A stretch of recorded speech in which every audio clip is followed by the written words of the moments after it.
what is our trouble? That's what I want to know. Our trouble is Miss Damien. Miss Damien again. She's as pretty as a picture and as stubborn as a mule.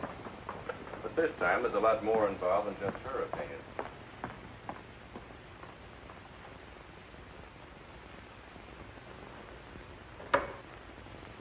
Come in, Miss Damien. We were just ripping you up the back a little bit. So I gathered. There's nothing personal. It's about Mr. Courtland. Courtland? Oh, yes. He runs a jewelry store. He owns Courtland and Company. London, Paris, Fifth Avenue. You may remember him as one of our biggest advertisers. Oh, what Shirley wants to say. I know what Shirley wants to say. I always know what Shirley wants to say. He wants to know why I killed the art layout on Mr. Courtland's famous jewels. And I understand the April number goes to press without it. That's right. In the first place, it's no art layout. It's a press agent's dream. But the result is we stand a good chance of losing the Courtland accounts. Now, am I running my department or am I not? I haven't said anything, Miss Damien. Well, I had a talk with Courtland, and he was decidedly acid about it. I'm not interested in Courtland. But if this magazine is going to submit to advertisers' blackmail, I'd like to know about it. Now, please, Miss Damien. If that's the policy, Mr. Kranish, you better get someone else to take my place. Please, Miss Damien, just a moment. Gentlemen, if you don't mind, I'll talk to you later. I thought I should bring this to your attention. You can't blame us for trying, Mr. No, of course not. No harm done, gentlemen. Madeleine, you've got yourself all worked up. Come, sit down. I'll get you a drink. No, thanks. I don't want one. No? What is this private blackmail of yours? Threatening to quit in order to win an argument. Oh, I'd just as soon quit. I mean it. Now, tell me, what's happened? You're all wound up. What's bothering Oh, you? nothing's bothering me. You know I don't want you to quit. I won't go into my personal feelings, but you are the best art editor we've ever had. How's the insomnia? Oh, I found some new sleeping pills. Red ones this time. Red pills to put you to sleep. White pills to wake you up. Doesn't sound very sensible, my dear. What are you doing this evening? Dining with Freddie Fancher. Oh, Freddie again. Oh, I couldn't get out of it, Victor. We're using some of his drawings next month. But it'll be the last time, I promise. Madeleine, you're a bundle of lies. A very lovely bundle. Beautifully tied together. I'm trying to be honest, but you won't believe me, will you? No, my dear. Because I don't really think you believe yourself.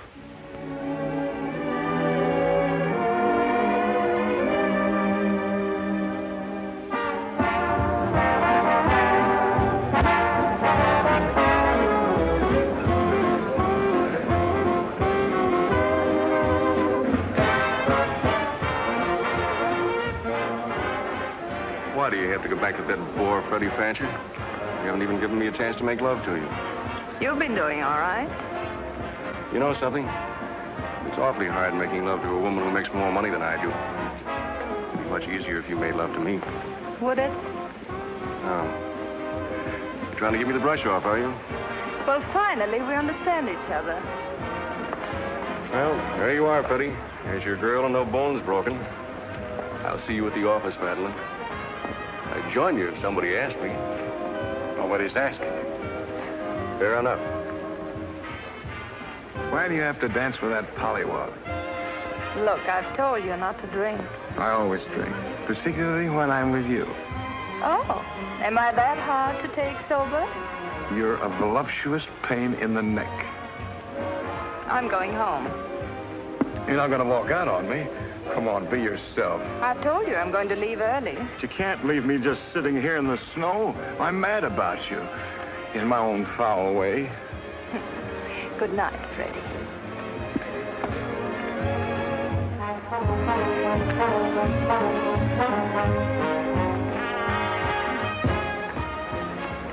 Any chance of getting a cab, Jim? I'll try, Miss Damien. Oh, Miss Damien, here's someone I know you're anxious to meet. Mr. Felix Courtland, one of our most prominent advertisers.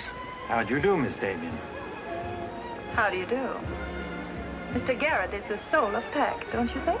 He's just been telling me all about you. Oh, I hope he wasn't that blunt. Oh, you needn't worry. I always form my own conclusions. Can I give you a lift anywhere? My car's just outside. No, thank you. They're getting me a cab. Oh, I'm very sorry. I'm sorry, Miss Damien. There isn't a cab around. Oh, how long do you think it'll be? That's hard to say.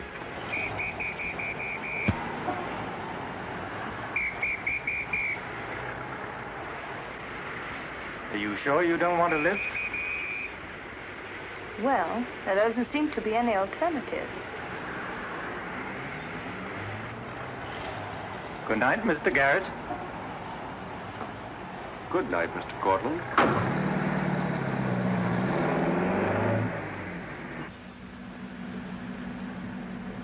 I wasn't very polite, was I?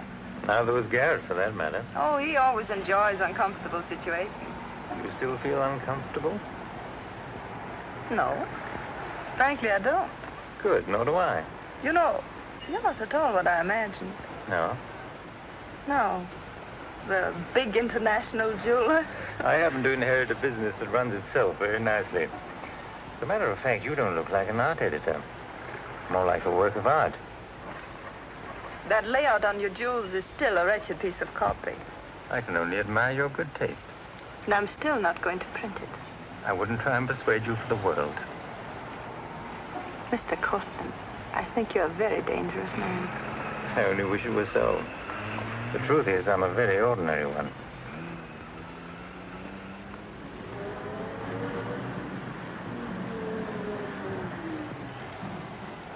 Oh, I'm sorry. I forgot to give you my address. It's my fault. I forgot to ask you. Won't you come in for a minute? No, I don't think so. Oh, but you really must see those jewels you've been insulting. They're much handsomer than the photographs. I'll need you in about 15 minutes. But I said I wasn't coming in. Oh, yes, so you did.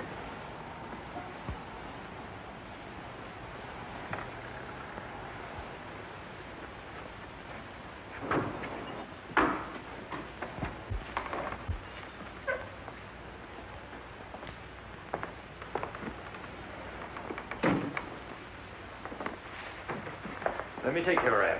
Well, I'm only going to stay a minute here. Of course.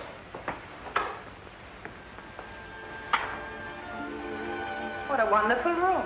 I've had this place a long time. In fact, I'm pretty disgustingly rich. Don't you find that rather pleasant? Oh, it's not so hard to take once you get the hang of it. I think I know all the troubles that come with money. And all the pleasures. Well, have you got me all figured out? Only what I see here. Good books, fine pictures. Wonder if you ever look at them. Oh, but I do. I'm a lonely bachelor, and I spend hours here all by myself poring over old manuscripts. You don't expect me to believe that, do you? Didn't my father paint that? Was Stephen Damien your father? Uh-huh. That's very interesting. Is it? I remember when he came here to paint that picture of my mother. Everybody was fascinated by him, especially Mother. Father ended by chasing him out of the house. I'm afraid that's the way it usually ended. My father was very much in love with life. That's a Hungarian custom, isn't it? Mm-hmm. Not exclusively Hungarian.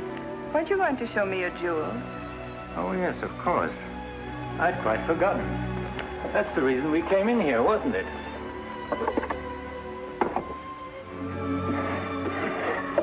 You ought to feel very flattered, Miss Damien. This safe is one of my darkest secrets. You really want to see those jewels? Not particularly. I can't tell a brilliant from a diamond. Not one person in 100 can. But then very few people are intelligent enough to admit it. Thank you. How about another drink? No, thanks.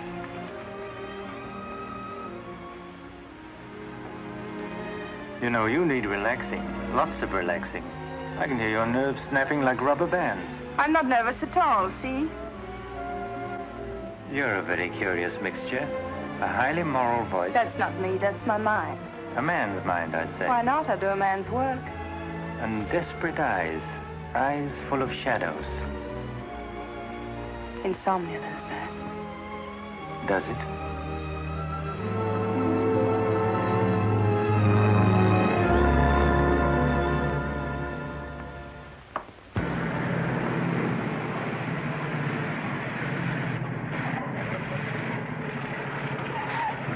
Anything doing? Not a thing.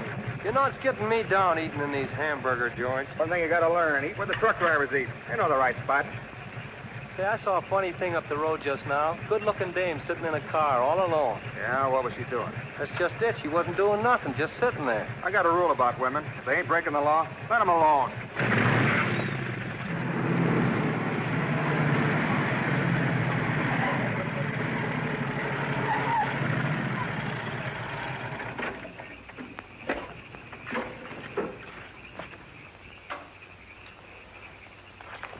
Didn't mean to disturb you, miss. Just wanted to be sure everything was okay. Excuse me, lady, but are you sure you're all right?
How is she? Luckier than she deserves. I just checked on her up the road. She was acting kind of strange then. I'd better call that ambulance. I doubt if it's serious, and I'm as good a doctor as you'll find at this time of night. Let's take her inside.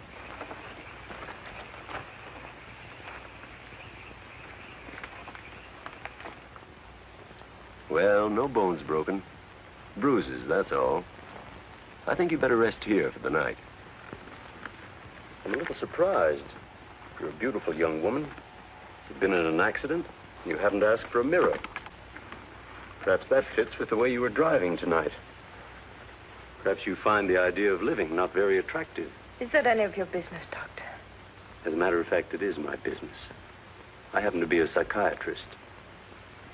I don't need a psychiatrist.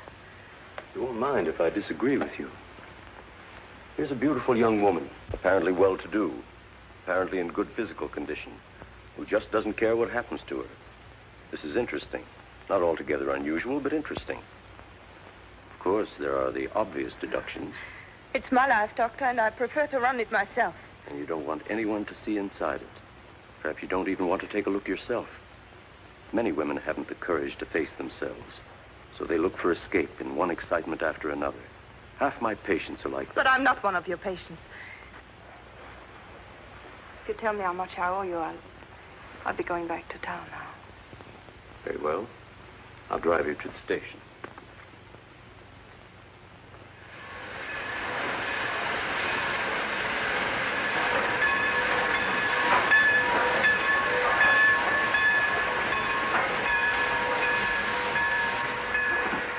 Miss Damien, you're an intelligent woman, not an idiot. Will you promise me one thing? When you get ready to throw yourself off Brooklyn Bridge, will you come and see me first?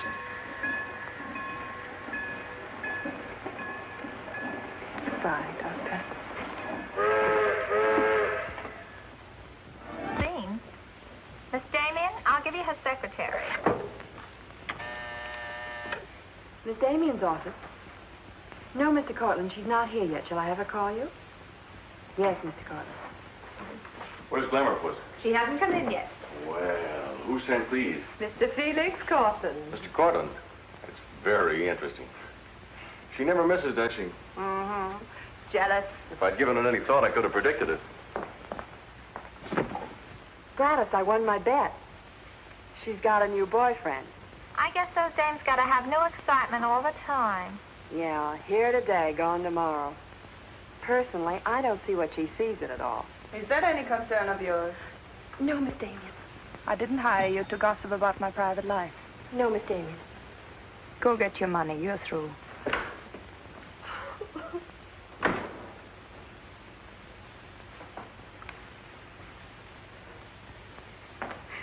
Damien, come in yet? What's the matter, sweetheart? Miss Damien fired me. Fired you? What for? He heard me talking about Mr. Courtland. Courtland, eh? Don't you worry, baby. I'll fix that. I understand you fired June. That's right. What's the idea? I don't like people to gossip about me. You don't, eh? No, I don't. Well, it's pretty late to be thinking about a thing like that, and it's a rotten trick to take it out on your secretary. Get out of here. You don't think your life is a secret, do you? Boys were betting 8-5 this morning that the Courtland layout would be in the next issue. You're disgusting. Madeleine, why don't you get wise to yourself? Everybody else is. One romance after another. That's your whole life, and you adore it. Get out. You try to dress it up with pretty words, but you don't fool anybody. They know what you are, and you'll never change. Get out! You don't care because it's too much fun.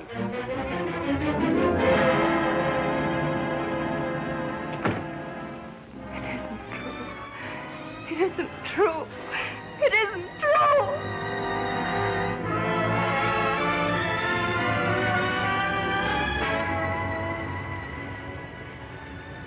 I'm a little surprised. Here's a beautiful woman who just doesn't care what happens to her.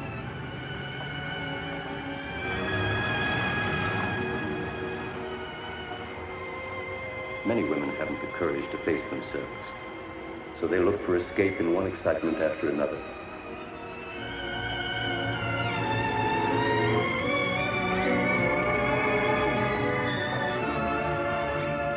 Perhaps you find the idea of living not very attractive. Lady, if you want to kill yourself, why don't you try the fridge?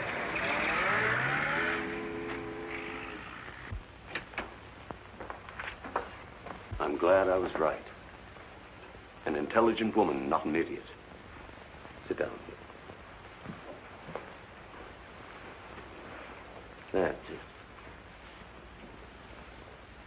Now, if you feel like talking, just go ahead and talk. You're afraid, aren't you? Well, it's our job to find out why. To explore the shadows and throw light on what we find there. Then you'll be able to see yourself clearly and face yourself honestly. When you can do that, you won't be afraid anymore.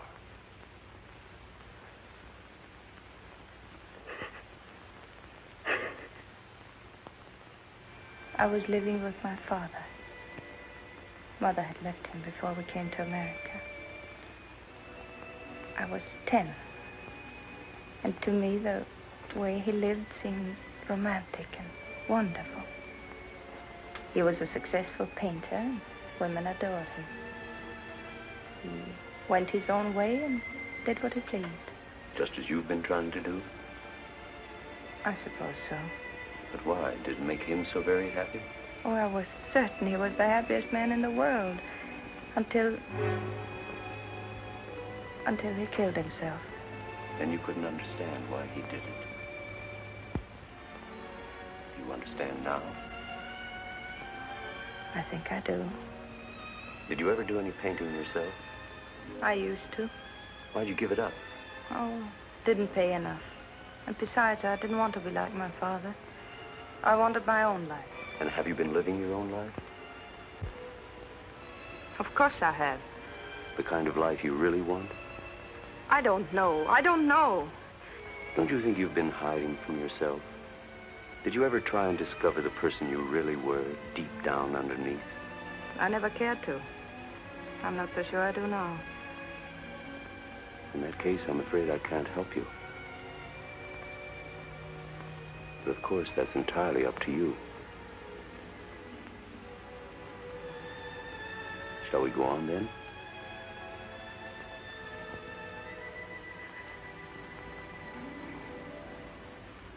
I was doing what I wanted to do. Paying my own way and making my own rules. Nobody was hurt. Nobody but yourself. And it didn't really make you happy, did it? Wasn't that because down underneath you knew there was something missing? Something important? I suppose so. That would worry you, wouldn't it? And then you would drug yourself with the excitement of more excitement. Oh, I know the pattern, Miss Damien. You're suffering from a disease of the times. A neurotic malady as commonplace as chronic alcoholism. Suppose for a moment that you were an alcoholic. They're much the same, you know.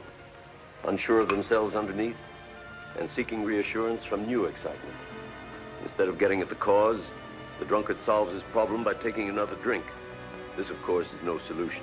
And eventually we find him sprawled hopelessly at a bar, without the strength or even the desire to save himself. I can't go on with this.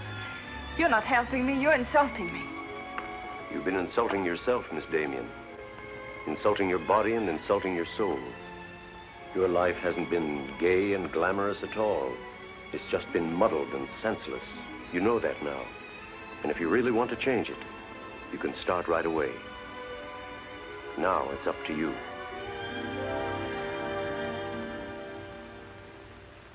You can have my apartment, Ethel. The rent's paid till the end of the month. Darling, I feel like a vulture wheeling over your head.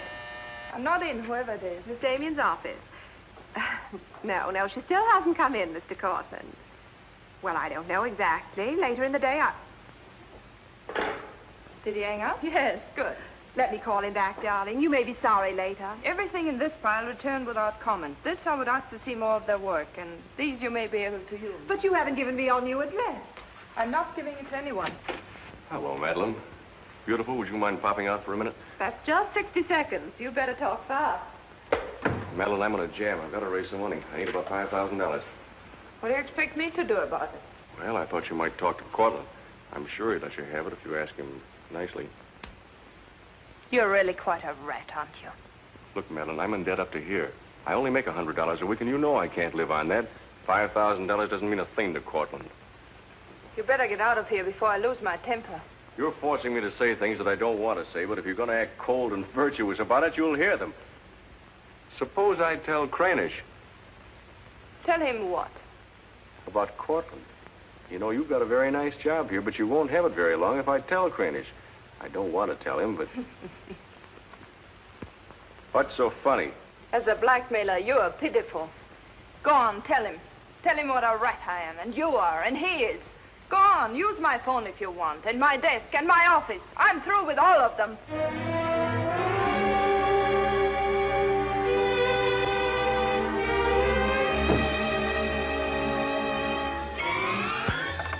Boulevard magazine. No, Miss Damien hasn't been back. Just a moment, please. I'm sorry, she doesn't work here anymore. You might try at her home. Waldorf Apartments. Waldorf Apartments? Miss Damien? Oh, no, she gave up her apartment. Why don't you try the post office? Dahlgren? Dalton?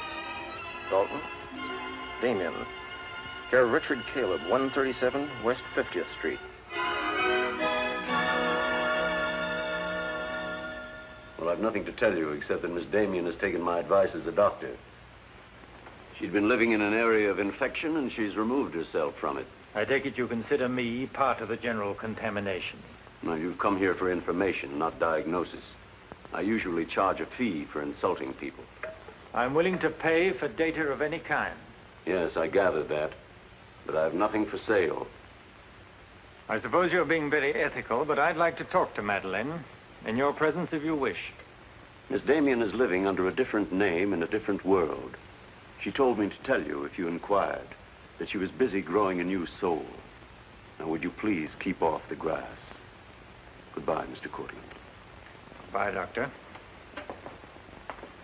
Doesn't it ever worry you, playing the almighty in this fashion? Not particularly. I'm used to it.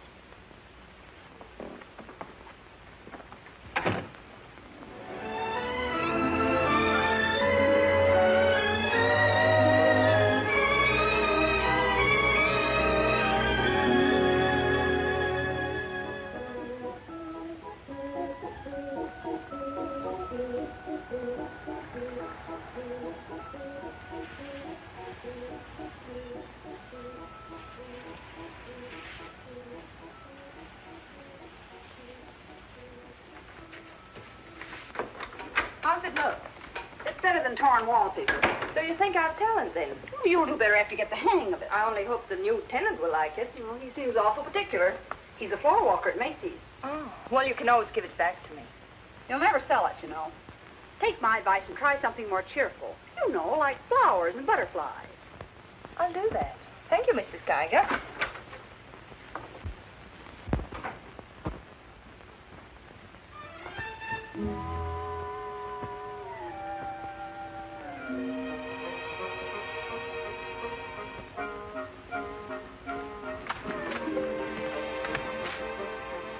Thanks.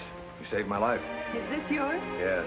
Mrs. Geiger would scalp me if she knew I kept mice in my room. Well, why do you keep mice in your room? Pathologist, part of my homework. I really shouldn't bring these fellas out of the lab, but, well, I got kind of attached to this one. Oh, thanks again. Hey, women are supposed to scream. Aren't you afraid of mice? Well, no, but next time I'll scream.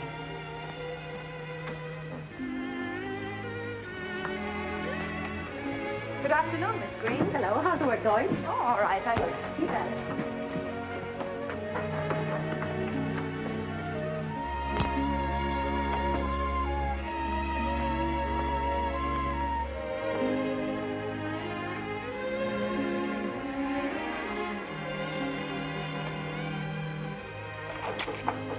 Come in. Hello. Hello. So you're an artist, aren't you? Well, I don't know. Oh, Mrs. Geiger said yesterday that you were. She's an authority if I ever saw one. I was wondering, could you do a job for me? Want your portrait painted? For me? Oh, no. No, nothing like that. I'm doing some research, and it has to be illustrated. Oh, what do you want me to draw? Nothing fancy, just blood cells and things.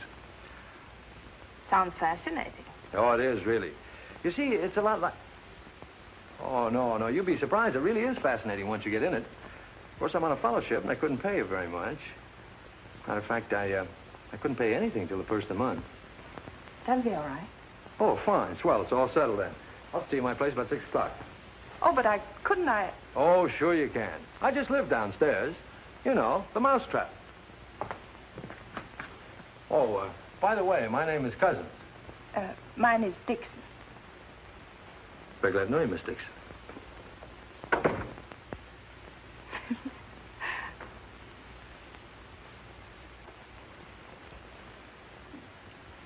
Just what am I drawing? Am I allowed to find out?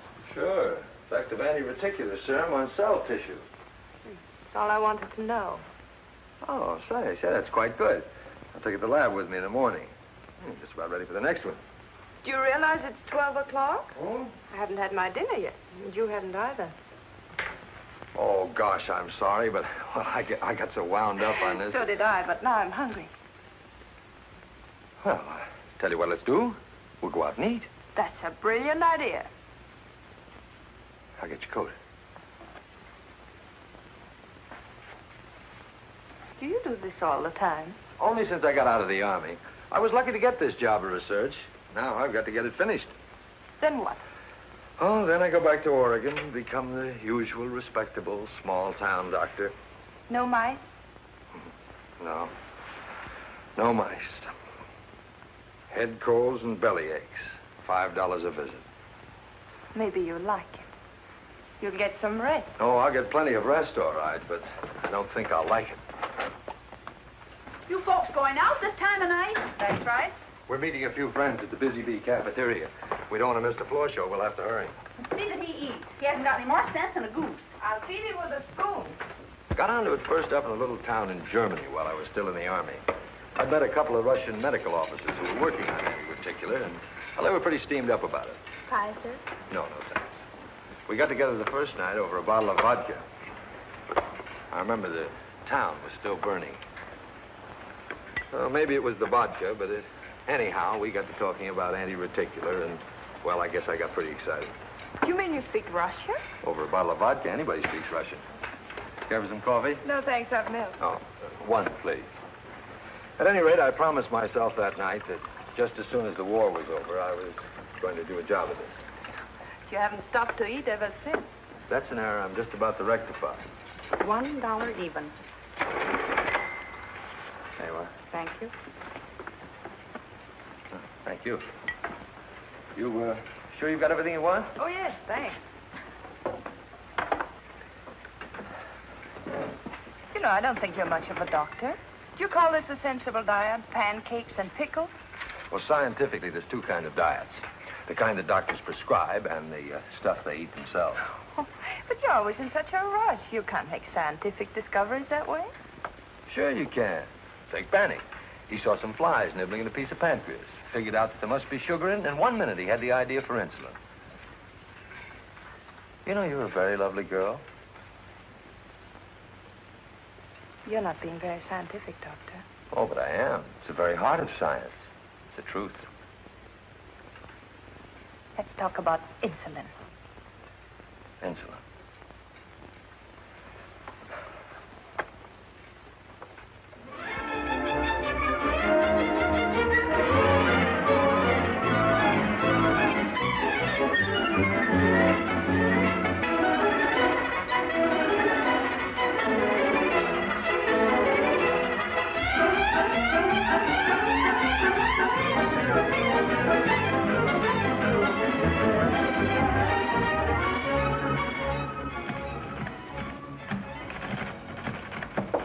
Come in.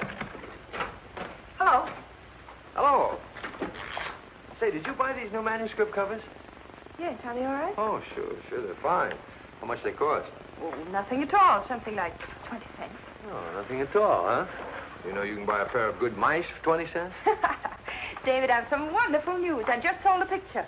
No fooling. Who bought it? The floor walker downstairs. He said it's almost as good as a photograph. Well, the man has great taste. Oh, I think it's wonderful. I'm proud of you. And I'm a little proud of myself, too. David Cousins on anti-reticular. Oh, David, it looks fine. It's important, isn't it? I mean, not just to you, but really important. Well, it won't cure all the ills of man or beast, but... Yes. Yes, I think it may be important. And I also think that I better hand it in before I start changing it again. Like to come along? Oh, could I? Well, sure. Why not? I think you've been drawing blood cells long enough. It's time now for you to meet one of them face to face.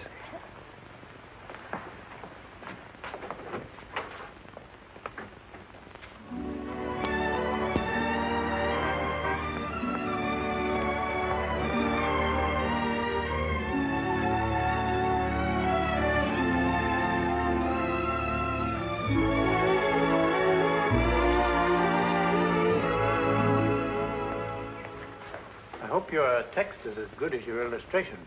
I hope so, too, sir.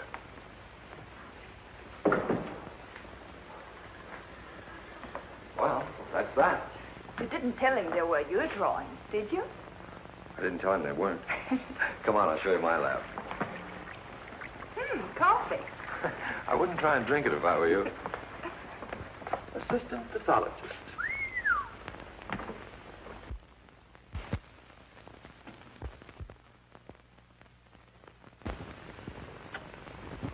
Well, this is me. How do you like it? Oh, I think it's wonderful. But how do you find anything in this place? Been here for 6 months and I haven't lost anything yet. Doesn't matter anyway. If the boss okays my research, I'll be out of here in a week. Back to Oregon? Yes, back to Oregon. All that way just to make a living. Is it as bad as all that? Oh, what's the use in kidding, Madeleine? I'm so much in love with you, I can't see straight. I haven't done any work in here for days. I just sit around waiting until I can see you. I know. Because that's just what I do. Wait to see you. Darling. Oh, darling, I never felt like this about anyone before. Tell me, when did you first know? Oh, when I first saw you, I think. Yeah, me too. I'll never forget you standing in that hall with a mouse in your hand. Only I didn't know then what was happening. I thought I had the flu. Will you marry me? Oh, David. Well, will you? We don't know each other. I mean, you don't know me. Oh, but I do. Of course I know you. Now, what do you want to know about me? David Cousins, M.D., University of Oregon, Captain Medical Corps Reserve, young, healthy, and very much in love. Will you marry me? Oh, please don't ask me now. Well, I've got to ask you now. I want to marry you now. Please give me time, David. I'm all mixed up. I'd like to go home now. All right.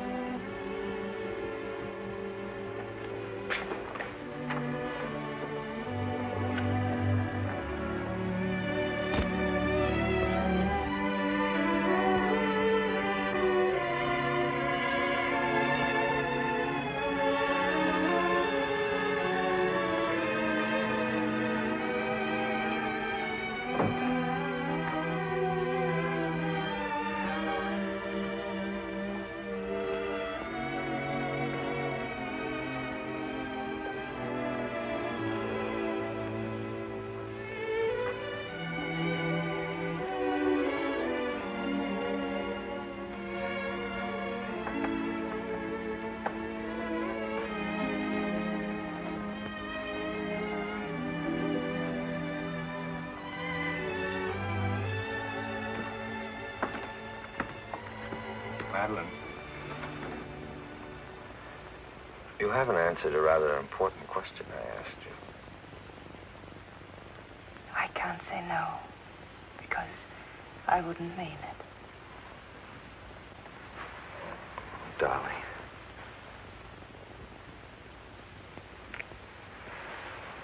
David, I do love you.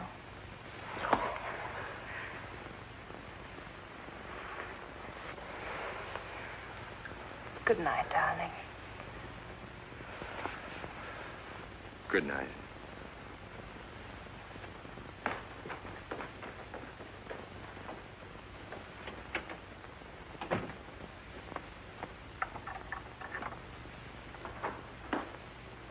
Hadn't you better close the door?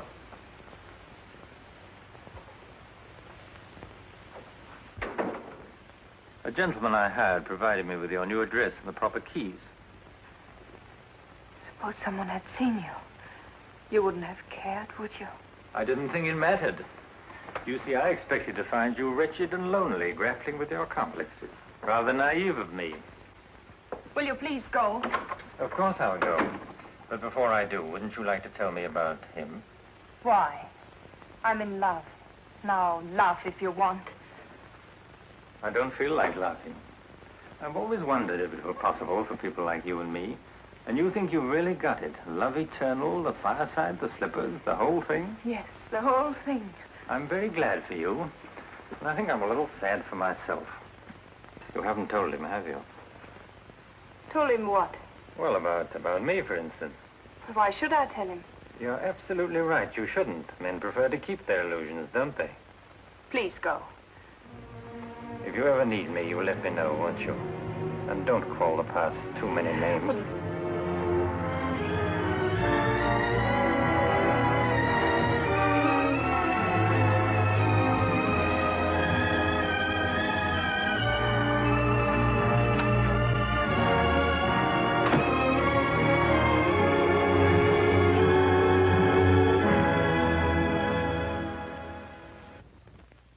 You say. I'm going to marry him just as soon as it can be arranged.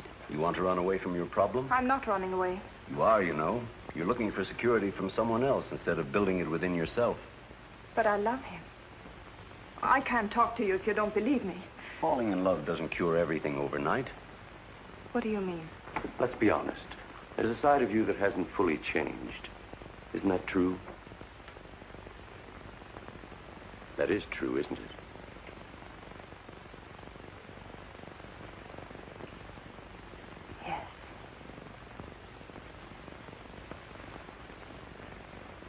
Have you still not told David about yourself? I couldn't tell him. You let him fall in love with an illusion, with someone who doesn't exist. I could never tell him. He might stop loving me. Isn't that a risk you'll have to take? You're being very careless about it. You can't build a lifetime relationship on a lie. If you're really in love, you'll tell him. With the others, it was different. But if you love him... Will you please stop saying if? How many times must I tell you I love him? But real love is a sharing. If you're strong enough to face this yourself, you're strong enough to face it with David. Oh, I can't do it. I can't risk the only happiness I've ever had. That's up to you, Miss Damien.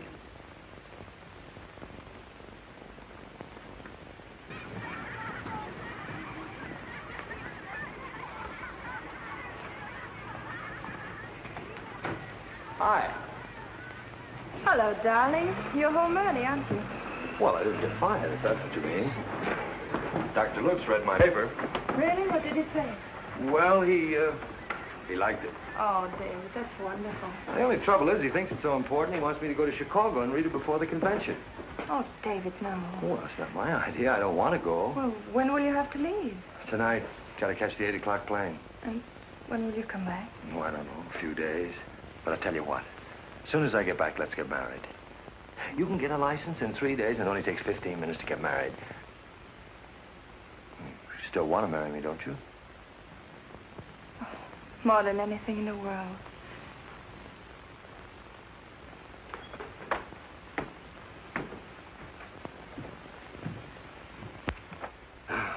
You know, I'm going to feel kind of silly at that convention. Of course, it's a great honor and all that, but you realize that I'll be talking before some of the biggest men in the field? What's the matter, darling? Nothing. I was just thinking how I'd feel if you didn't love me. Oh, don't be silly.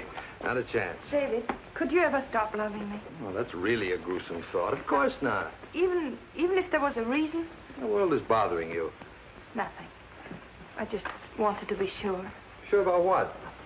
That you loved me and not an illusion you built up about me. Scientists can't believe in illusions. I believe in you. You're the best thing that's ever happened to me. 4 shirts. I wonder if that'll be enough. Come to think of it, it'll have to be. That's all I've got. Socks? Well, that just about does it. Madeleine, was there something special on your mind? Something that you wanted to tell me? Just that I love you, that's all.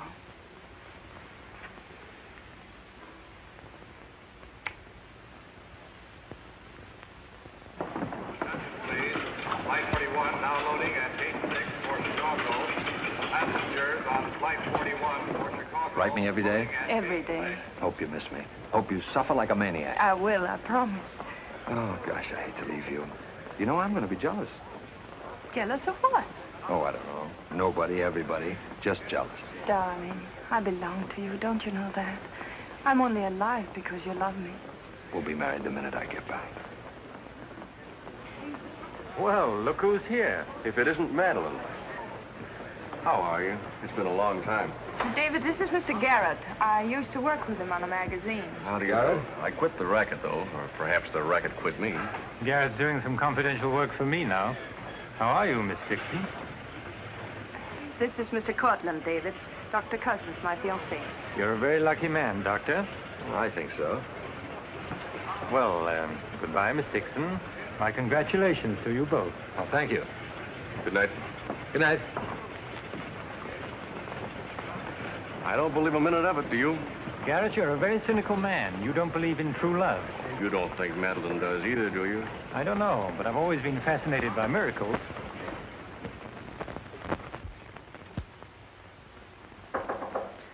Come in. Telegram for you, Miss Dixon. I thought I'd bring it up myself. I thought it might be important. Bad news? He won't be back till Friday. That's men for you. You never can count on them. Oh, I forgot. A doctor somebody called you, said you were to call Miss Ethel Royce. She's been trying to get in touch with you. Friend of yours? Yes. I suppose you got your own reasons, but you ought to get out and see your friends, instead of sitting in this room all day and all night. Thanks, Mrs. Geiger. None of my business, mind you.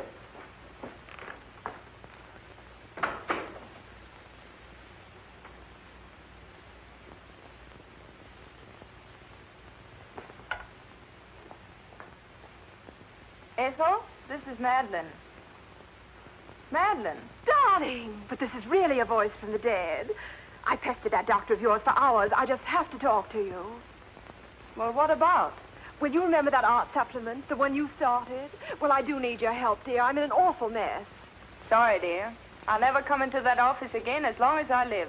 Oh, but I wouldn't ask you to do that. Just meet me somewhere. It'll only take an hour, I promise. Well, if it's just the 2 of us. All right. I'll be there at 5. Oh, so relieved. We were really desperate. Wonderful. I'm just dying to see you. Bye, dear. She'll do it. Good. Wonderful thing, professional pride. It never dies. How'd you sound? Awful. What do you expect? Too bad. Victor, I don't want you to be there. Wouldn't think of spoiling your reunion, my dear. I don't trust Madeleine, doctor or no doctor. Nor you either, my sweet.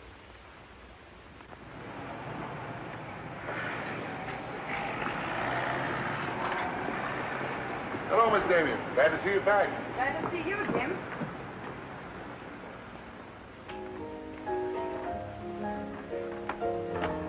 Hello, Luigi. Is Miss Royce here? She just came in, Miss Damien. We missed you, Miss Damien. Have you been away? No, but it's nice to be back just the same. Hello, Ethel. Darling, you look wonderful. A little pale, but so interesting. You know, I can't stay very long. I understand, dear. We'll get right to work. The usual, Miss Damien? Well, I don't know, Carl. You'd better. Wait till you see the mess I'm in with the supplements. All right, Carl. Darling, I'm just dying to hear what you've been up to. You must tell me everything. But there's nothing to tell. Come on, let's go to work.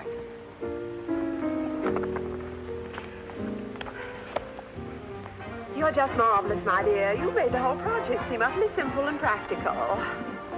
Not for me, please. Darling, you used to be able to drink 10 in a row. I'm out of training. No one would know it, my dear. You seem just like the old Madeleine again. It's the surroundings. What do you say we have dinner and go to a show? No, really, I've got to stagger home. Madeleine, my dear, this is a surprise. Victor, hello. What good fortune running into you like this?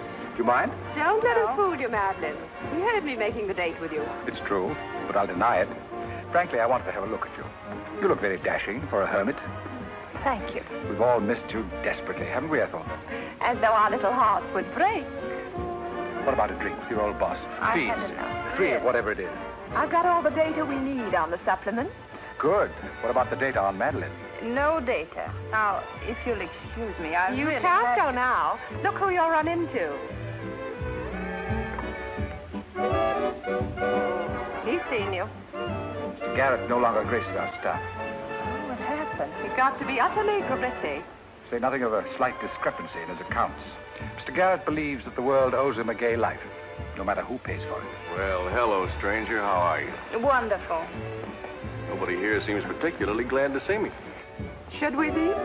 Oh, well, it's been nice knowing you. There goes one reason for my ivory tower. What? Darling, I'm constantly running into men who adore you. Slews of them. Hated them all. I know what you're thinking. I had an odd way of expressing my distaste. Not odd, darling. Shall we say just, moody? Well, here's to memory.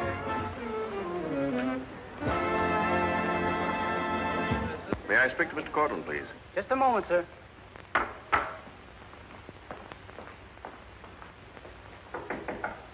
Just a minute.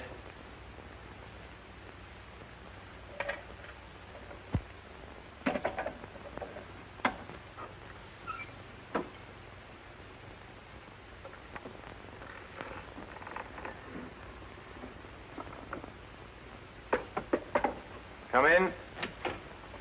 Mr. Garet on the phone, sir. All right.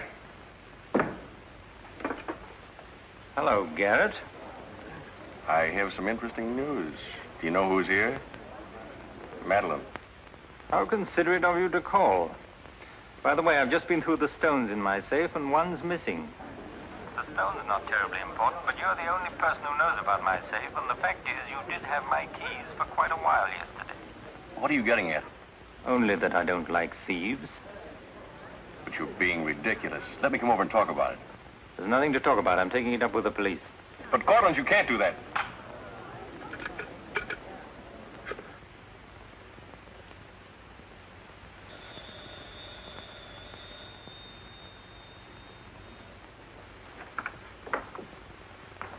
Mr. Garet again, sir. Tell him I've gone out. I'm sorry, Mr. Courtland has just left.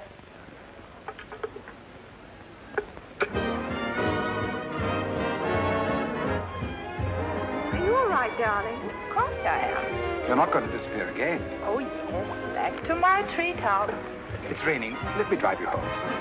Oh, no. Ethel wouldn't approve. Good luck, my dear, on your treetop. Bye, darling. Well, Let's face it, she's a changed woman. she'll never change, darling. She's just got herself a new set of words, that's all.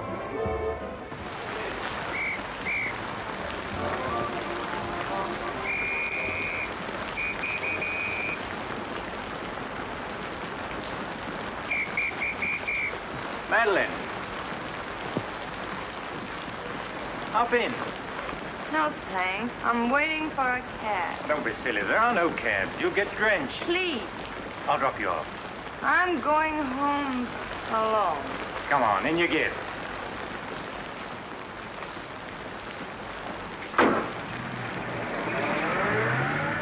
I hope you didn't get too wet.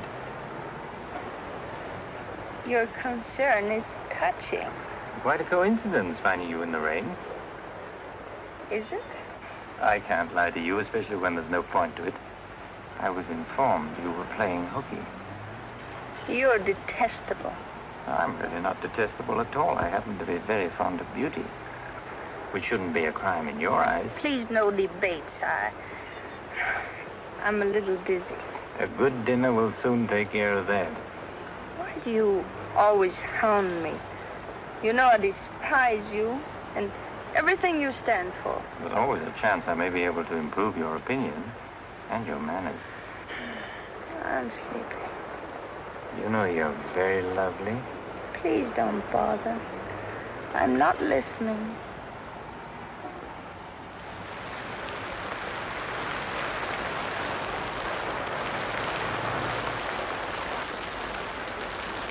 Where are we? Don't you remember you visited here once upon a time? You're foul. You said you were taking me home. You forgot to mention the subject. A significant omission, as your friend Freud would say. Come on, I'm getting soaked. That launch you. I'm going home. Right after dinner. Think how wonderful you'll feel when you slap my face.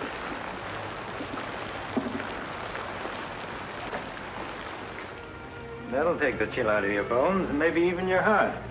Still cold? Oh, no. It's quite warm in here. Cigarette? Thanks. Very warm. Light? Now, I'm not really detestable, am I? No. I am. Why? Because I ought to go home. In this rain, you mustn't even think of it. You see, you are detestable. And you've been very annoying for months.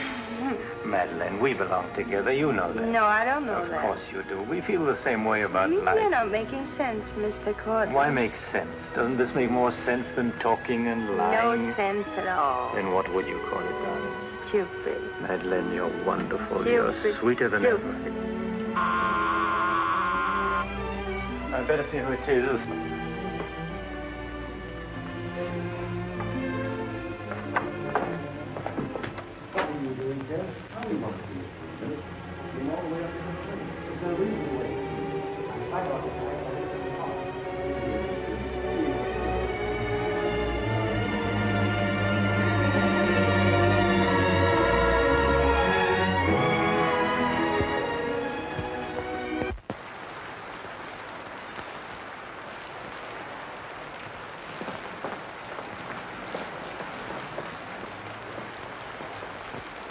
But I tell you, I'm going to raise the money. I'll pay you, honestly. I don't like dealing with thieves. That's a job for the police. You swear out a warrant, you'll never get a dime. Look, I didn't sell it. I just had to have some money temporarily. Here's the pawn ticket. I'm not interested in pawn tickets. Good night, But, Courtland, you've got to give me a chance. I said good night.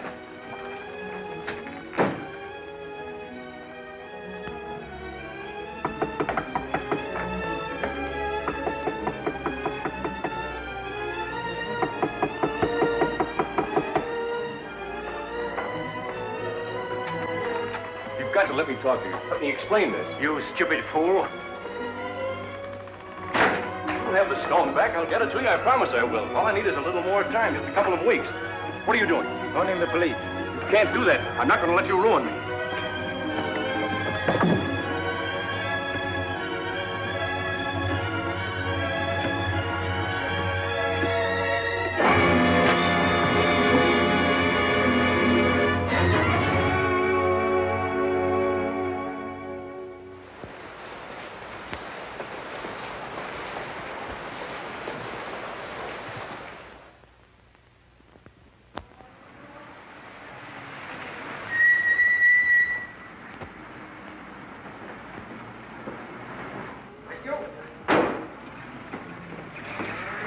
You're looking very lovely this morning, Mrs. Geiger. You wasn't expected back until Friday. That's what I like. A cheery welcome home. Miss Dixon upstairs? I haven't seen her this morning. Who is it?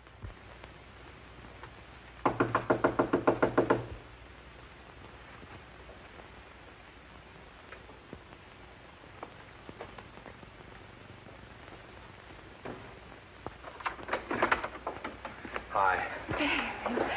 Darling. Oh, I couldn't wait till Friday. I just said my little piece and ran out on them. Oh, I needed you so badly. I feel lost without you. Don't ever leave me again. Oh, that you can depend on. Say, I've got big news. I'm a success. Oh, tell me all about it. I wonder what was the matter with you. You don't look very good. Come on, I think you better get back in bed. Now then, first, I don't have to go back to Bellyaches in Oregon. You're not marrying a small-town country doctor, young lady. You're marrying a promising young research scientist. At least that's what Dr. Broder says, and he ought to know. He's got a long white beard. Oh, darling, I'm so proud of you. I think I'll take your temperature. Gee, I wish you could have been there. When I finished reading my paper, they all got together and offered me my own laboratory in California. I still can't believe it. There it is, right in the paper. You'll find it on the bottom of page 10.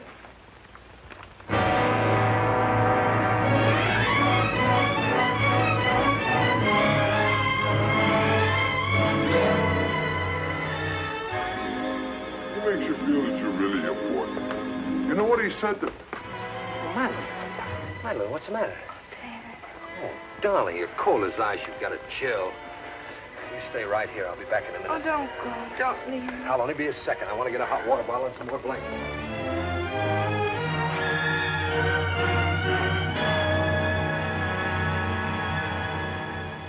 Miss Madeleine Dixon at home? I don't know. Friends of hers? We're from police headquarters. Where's the room? Upstairs. What do you want to see Miss Dixon about? We'll tell her. Well, perhaps you'd better tell me first. Miss Dixon isn't well. Who are you? He's a doctor. He lives here. If it isn't important, I suggest you come back tomorrow. It's important. Could you get some extra blankets and a hot water bottle, please? You a friend of Miss Dixon's? Yes, what? Just asking. Well, what is it, an accident or something? I wouldn't call it an accident. I wish you'd cut out this mystery and tell me what it's all about. Okay, Doc, take it easy. Madeline, these men are from the police. They want to We'll take over from here, Doc. I'm Sergeant Patelli. This is Sergeant Beitler. You're a friend of Felix Courtland's, weren't you? Matter of fact, you were with him last night. No, I wasn't. Did you see Mr. Courtland any time yesterday? No, I didn't. Now, look, Miss Damien, we wouldn't be here asking questions unless we already knew most of the answers. Oh, wait a minute. Her name's not Damien. I think you've got the wrong party. I think maybe you've got the wrong party, Doc. The name happens to be Damien. This happens to be a case of murder. Take a look at that newspaper. I want to know what's going on in here. This is my house, and I've got to know. Sorry, madam. We'll talk to you later. As long as I've been here, there's never been police Take in her this and see house. what you can find out. lady. Come on. Now, Miss Damien, tell us what happened last night. What time did you leave Courtland's house? Oh, Dave. You and this guy, Courtland, were pretty sweet on each other, isn't that right? Oh, but it isn't. It isn't true. Now, according to the chauffeur, you got to Courtland's house at 6:45. What time did you leave? Oh, but I didn't go into the house. I met him by accident. David, don't look at me like that. How long have you known Miss Damien, Doc? Not very long, only a few months. Know that she was mixed up with this guy, Courtland? Oh, but it's a lie. David, it's a lie. Okay, so you didn't go into the house with Courtland? No, I didn't. He wanted me to come to the house, but I wouldn't do it. Oh, I didn't go into the house. I didn't, I tell you. Who you telling, me or the doc here? Did you get anything? She came in about 9. In a cab? No, she was walking in the rain. Landlady said she looked kind of wild-eyed. What about Courtland? He was here, all right. He visited her a couple of weeks ago. Get the date? Yeah, April 10th, around midnight. Anything else? The landlady thought that Courtland had a key to this place. She was kind of vague as to how he got it. I didn't give him a key. David, you can't believe that. I've got his key ring here. This one fits. He had a key, all right. But I didn't give it to him. Where are you going? Oh, David, don't leave me. I didn't kill him, I swear. I didn't kill him. Who cares whether you killed him or not?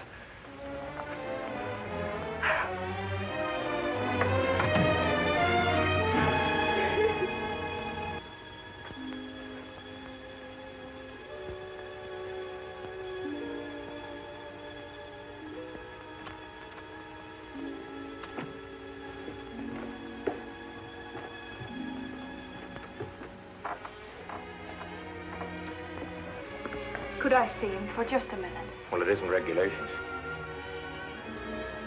Okay, 60 seconds. David, please listen to me. You lied to me. You've always lied to me. But I'm not lying now. I didn't want to go with him. He said he'd drive me home. And he made love to you, didn't he? Oh, don't deny it. Of course he made love to you. He had a key to your room. I should have told you many things. I tried to, but I just couldn't. If this thing were so innocent, you would have told me. When I said I was in love with you. When I asked you to marry me. I was afraid, David. I was afraid you wouldn't understand. You bet I wouldn't. Before I met you, I was horrible. But you changed all that. You made me sane and happy. Why keep on lying? You tried that upstairs and it didn't work. Look, I was in love with you. All right, I made a mistake. I thought you were something wonderful and you turned out to be something else. So let's just forget about it. The only thing that you can do for me is let me alone. I love you, David. I'll always love you.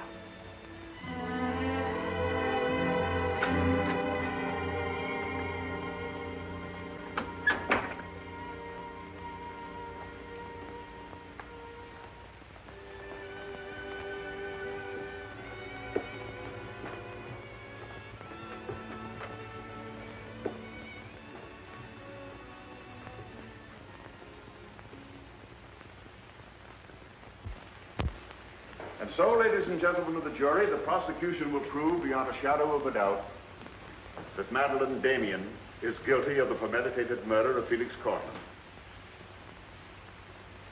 We will prove that she was in his apartment the night he was murdered. We will prove that her fingerprints are on the table lighter with which he was murdered.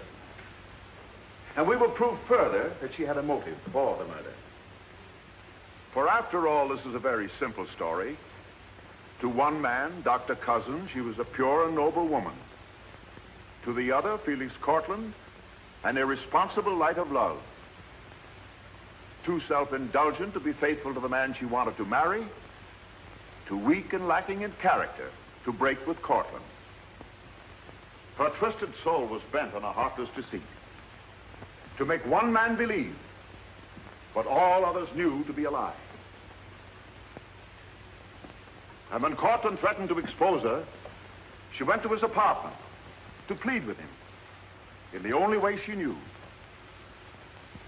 She embraced him. She made love to him.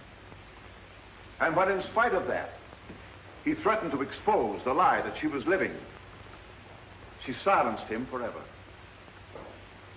Ladies and gentlemen of the jury, the state asks you to find Madeleine Damien guilty. Guilty of murder in the first degree.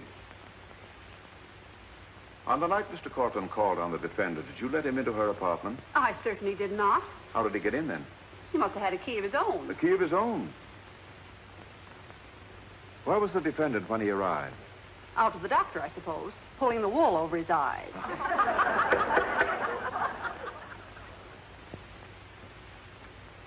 Thank you, Mrs. Geiger.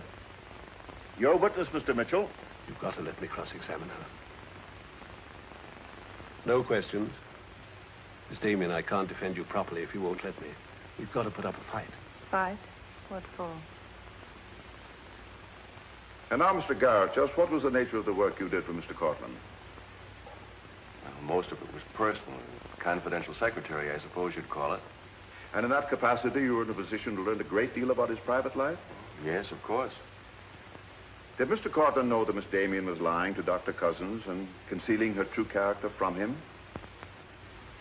I'd rather not answer that question, Mr. O'Brien. You see, both Miss Damien and Mr. Courtland were friends of mine. Yes, I understand. Well, let's get back to the meeting at the airport. What was the attitude of the defendant when Courtland saw Dr. Cousins? She was embarrassed, naturally. Yeah. She was embarrassed, naturally. Thank you. Your witness, Mr. Mitchell. I've got to cross-examine. If I don't, we haven't a chance. Don't ask him anything. No questions. Were you a close friend of the defendant? Yes, I was. Did she confide in you on matters of a personal nature? Yes, she did. If you were asked in this court, do you think you could recall any of those intimacies? I could recall some of them in lurid detail. Your Honor, I object. Objection sustained. Well, let me ask you this, Miss Royce. Would you say in general that men found Miss Damien attractive? Definitely. And would you say that Miss Damien found men attractive to her? I'm afraid I most certainly would. You would? What were the relations between Miss Damien and her former employer, Mr. Kranish? They were friendly. In your opinion, was there anything more than friendly? I object, Your Honor. The question calls for the conclusion of the witness and is prejudicial. Objection sustained. Dr. Cousins, I'm Dr. Kalin. Miss Damien's a patient of mine. I don't happen to think she's guilty of murder, do you? No, I don't. She may be guilty of other things, but in there she's being tried for murder. And she won't even defend herself. She's got a pretty good lawyer, hasn't she? She needs your help, Doctor. In her own mind, she's not on trial for murder. She's on trial for those other things. And it's not the judge who's trying that case, it's you. I don't want to be rude, Doctor, but I don't think you know what you're talking about. I'm sorry to disagree. You see, I've been treating Miss Damien for some time. I happen to be her psychiatrist. Dr. Caleb. I'm sorry to have bothered you, Doctor.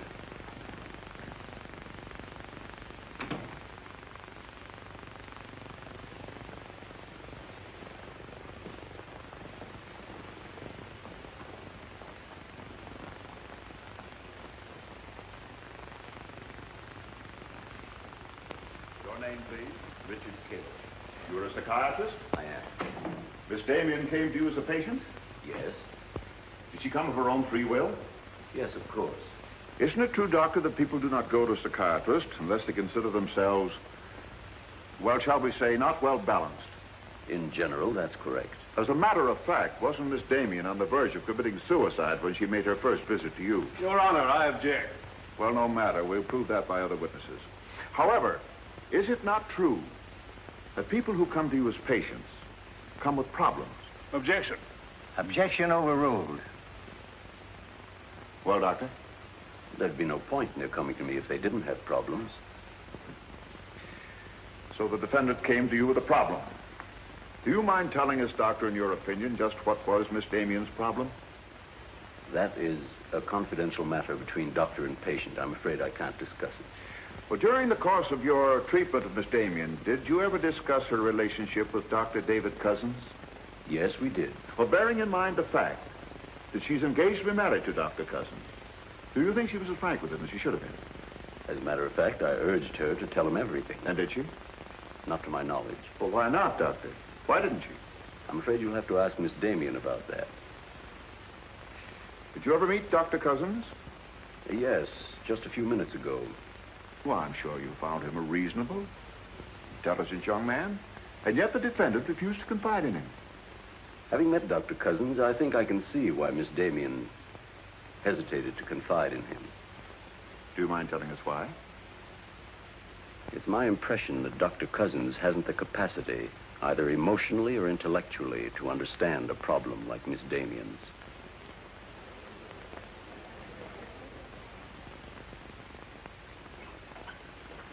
How's the trial going, Doctor? Not very well, I'm afraid. There's a Dr. Cousins in your office. Oh? He said you weren't expecting him. As a matter of fact, I was expecting him. Hello, Doctor. Sit down, relax. Tell me, is this a professional or a social call? Dr. Caleb, you said some pretty rough things about me this afternoon. Yes, I did, didn't I? I think I'm entitled to an explanation. So do I. As a matter of fact, I'm very glad you came over. I wanted to talk to you about Miss Damien. I'm not interested in Miss Damien. I'm glad to see you're still in love with her. And I'm not in love with her. All the better. Then we can approach the subject of Miss Damien as one scientist to another. You see, I'm interested in Miss Damien because she's a patient of mine. I believe I was well on the way to solving her problem. It would be most distressing to me if she were to die now for a crime she didn't commit.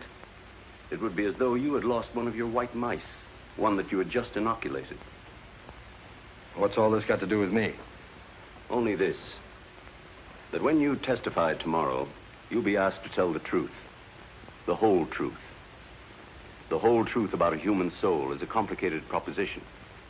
Now, I'm not going to tell you anything about Miss Damien that you haven't already heard. But isn't it possible that you've picked up a few stray facts and added them up to a conclusion that's entirely wrong?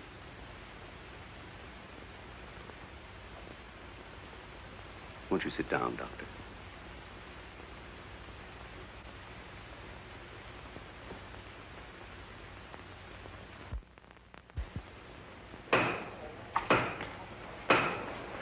Hear ye, hear ye, hear ye. The court is now in session.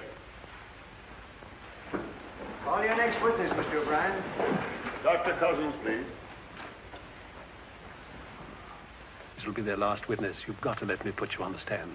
I tell you quite frankly, Miss Damien, if you won't testify, we haven't got a chance. Raise your right hand. You solemnly swear to tell the truth and the whole truth, nothing but the truth, so help you God? I do. Please be seated. Your name, please. David Cousins. Under what name did you know the defendant? Madeleine Dixon. Did she ever tell you her true name? No, sir. Did she ever lie to you about her identity?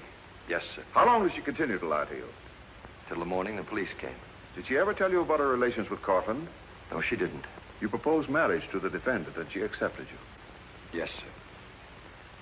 And still she didn't tell you about Courtland? No, sir.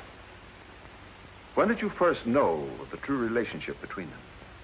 Same morning, the morning the police came. Oh, I see. Then from the moment you met her until the day she was taken into custody, you didn't know the truth about her character. I object, Your Honor. Mr. O'Brien, haven't you covered your point? Well, Your Honor, I'm merely trying to clarify for the jury the true nature of the defendant's motive. Proceed. Back. One more question, Dr. Cousins. If you had known the truth, would it have affected your love for the defendant? Your Honor, I must protest. Let him answer. Objection withdrawn. And now, Dr. Cousins, if you had known the truth, would it have affected your love for the defendant?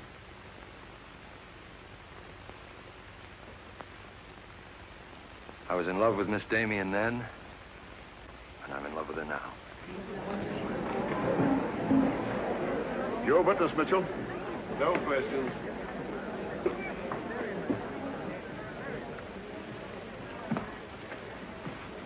Did you really mean it? Yes, I really meant it. I can't believe it. Now will you let me put you on the stand?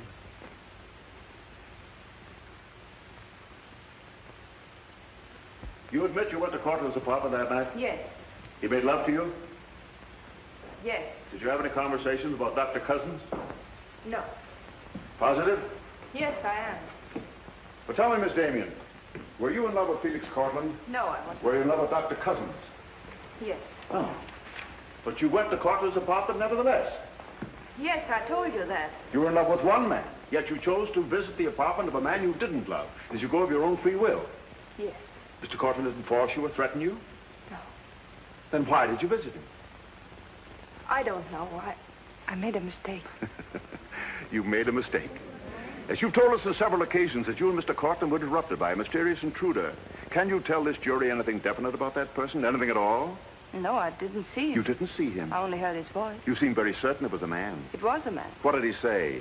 Well, I don't know. They were talking in the hall. I couldn't tell what they were saying. Yes, you heard a voice. You're willing to swear it was a man, and you couldn't hear what he said. Now, what sort of a person do you think would be calling at that time of night? A bill collector? A man selling magazines? Or perhaps even a burglar? Why not a burglar? Mr. Courtland was a very wealthy man. He must have been a very timid burglar because nothing was stolen. Of course, you realize that Mr. Courtland kept his jewels in a vault at the store? Not all of them. He kept some at home in his safe. Safe? What safe? The one in his living room? You didn't by any chance see that safe, did you, Miss Damien? Yes, I did. The court, please. This is the first we've heard about a safe. I ask for a recess to examine the apartment. Well, Your Honor, we've been all over the apartment. But if there is a safe and if it has been robbed... Gentlemen, court is adjourned until tomorrow morning. I suggest the district attorney, the attorney for the defendant, examine the apartment together.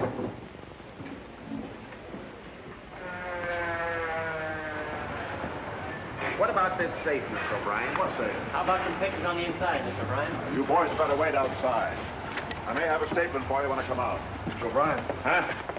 Mind if I tag along? I don't know why you're sure. The fine witness you turned out to be. Couldn't help that, sir.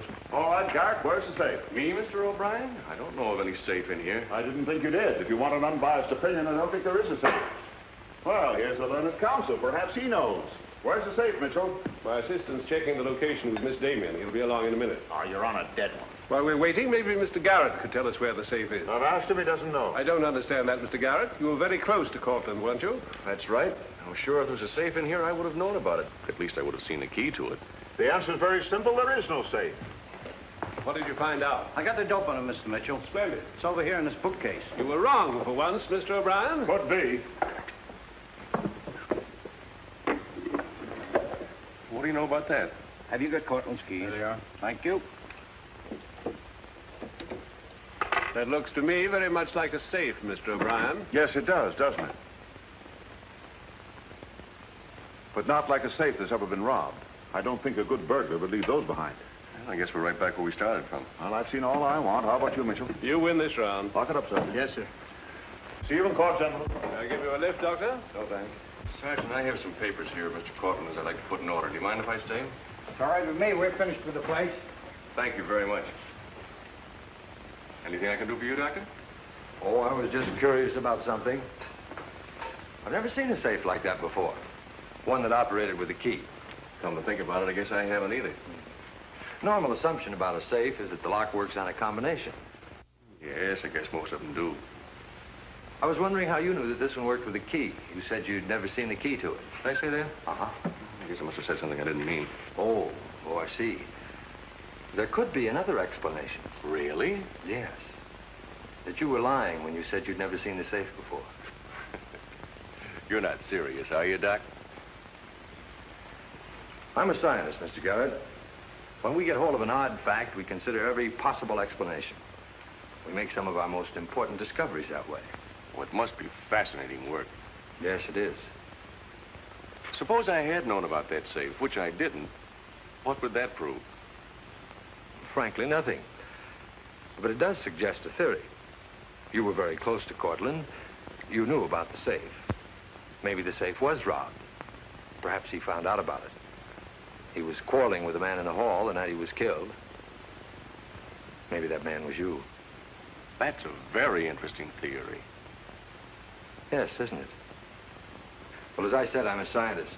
When we hit on a theory like that, the next thing we do is to test it. That's all I'm doing. I see.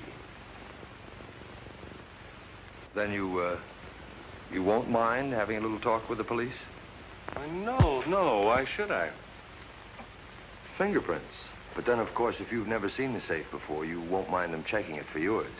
Oh, certainly not.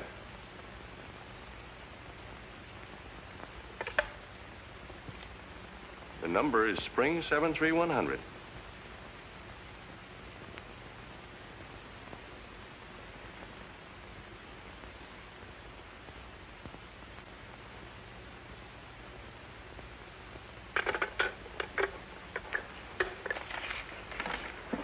Okay, Doc. No hard feelings. Don't you think this sort of thing is rather out of your line, though? I guess maybe you're right. Bye, Doctor. Goodbye.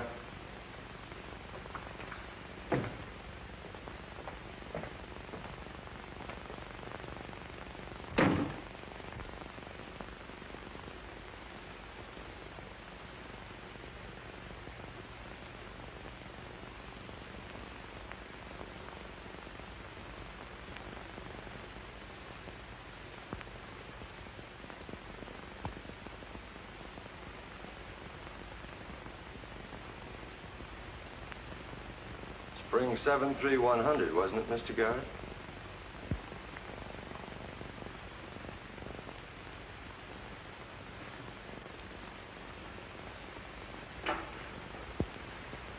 I guess maybe I underestimated you, Doctor.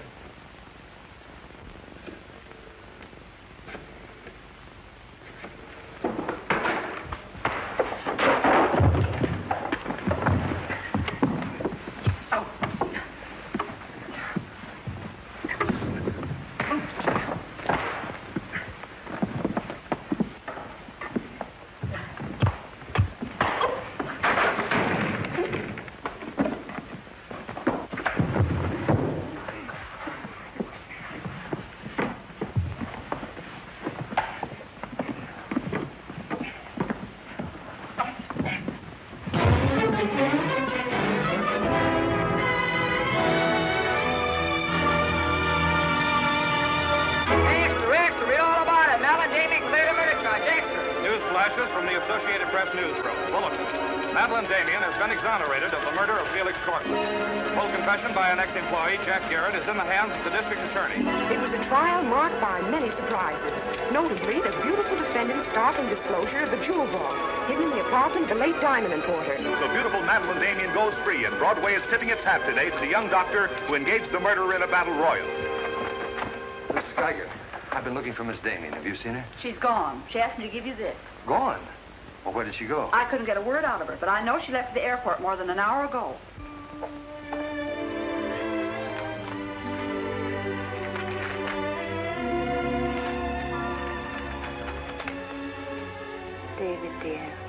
I can still hear your voice in that courtroom, and I'll never forget what you said. You did much more than save my life. You made my life worth saving. I can't bear to tell you how much I love you and want to marry you. But right now, that wouldn't be fair. I'm going away for a while. I want to be terribly sure, after all this, that I can really be the kind of person you once thought I was. Maybe after a while that will be possible. And then, when we're both sure, David, please ask me again. Goodbye, my darling.